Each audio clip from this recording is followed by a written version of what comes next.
Hello അസ്സാം വലൈക്കും. അപ്പോൾ ഞങ്ങൾ 4-ാം പെരുന്നാളിന് 5-ാം പെരുന്നാളിനൊക്കെ ആയിട്ട് ഞങ്ങൾ പെരിന്തൽമണ്ണ പോയിട്ടുണ്ടായിരുന്നു. എല്ലാ പെരുന്നാൾക്കും മൂത്തമ്മാൻ്റെ ഖബറിങ്ങ പോണതാണ്. പക്ഷേ ഇപ്രാവശ്യം സുഖമില്ലാത്തതുകൊണ്ട് പോയിട്ടുണ്ടായിരുന്നില്ല. അപ്പോൾ പെരുന്നാളിൻ്റെ 4-ാം പെരുന്നാൾക്ക് ഉമ്മമാൻ്റെ ആണ്ടും ഇരുന്നു. അപ്പോൾ അന്ന് ഒരുമിച്ച് പോവുക വിചാരിച്ചു. എല്ലാവരും ഒരിടത്താണ്.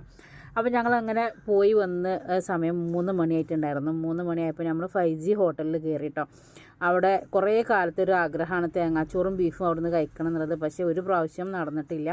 അപ്പോൾ നമ്മൾ നല്ല പൈസയൊക്കെ ആവും വിചാരിച്ചിട്ടാണ് കേട്ടോ അവിടെ നിന്ന് കയറിയത്. നമ്മളോട് എന്താ വേണ്ടതെന്ന് ചോദിച്ചു. നമ്മൾ തേങ്ങാച്ചോറും ബീഫും ഞാൻ പറഞ്ഞു. തേങ്ങാച്ചോറും താറാവും ശാലും പറഞ്ഞു. അപ്പോൾ തേങ്ങാച്ചോറും ഒരു ചട്ടിയിൽ കൊണ്ടുവന്ന് വെച്ചൊന്നു, നെയ്ച്ചോറും ചട്ടിയിൽ കൊണ്ടുവന്ന് വെച്ച് ബിരിയാണി റൈസും കൊണ്ടുവന്ന് വെച്ചു കേട്ടോ. ബിരിയാണി റൈസ് അത് കഴിഞ്ഞതിന് ശേഷം കൊണ്ടുവന്ന് വെച്ചത്.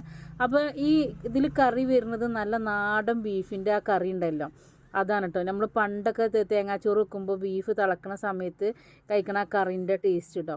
അല്ലാതെ കോൺഫ്ലവർ കലക്കിയതൊന്നുമല്ല. പിന്നെ കണ്ടില്ലേ, ഒരു ചട്ടി നെയ്ച്ചോറിന് അൺലിമിറ്റഡ് ആണ്. കഴിഞ്ഞാൽ വീണ്ടും കൊണ്ടുവന്ന് വെച്ചിരുന്നത്.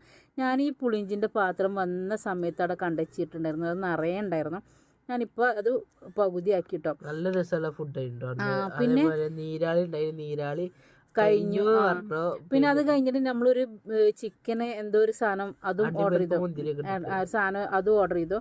എന്നാലും നമ്മളൊരു ഹാഫ് മന്തി കഴിക്കണ പൈസ ആയതുള്ളൂ കേട്ടോ. സാധാരണ നമ്മൾ പെരുന്തൽമണ്ണ ഭക്ഷണം കഴിച്ച് കഴിഞ്ഞാൽ എന്നും 1000-2000 രൂപ എന്തായാലും ഞങ്ങൾ 2-3 അത്ര വരും. പക്ഷെ ഇത് മനസ്സിക്ക് തൃപ്തി വരില്ല. അവിടുന്ന് കഴിച്ചാലും നമ്മൾ പൈസ ആവുക എന്നല്ലാതെ ഇത് വരില്ല. പക്ഷെ ഇത് നല്ല അടിപൊളി ടേസ്റ്റ്. ഇനി എന്തായാലും ഇൻഷാ അല്ലാഹ് ഞങ്ങൾ ഇനിയും അവിടെ പോകും. അപ്പോൾ നല്ല അടിപൊളി ഫുഡാണ്. ഒന്ന് പോയി നോക്കൊണ്ടു.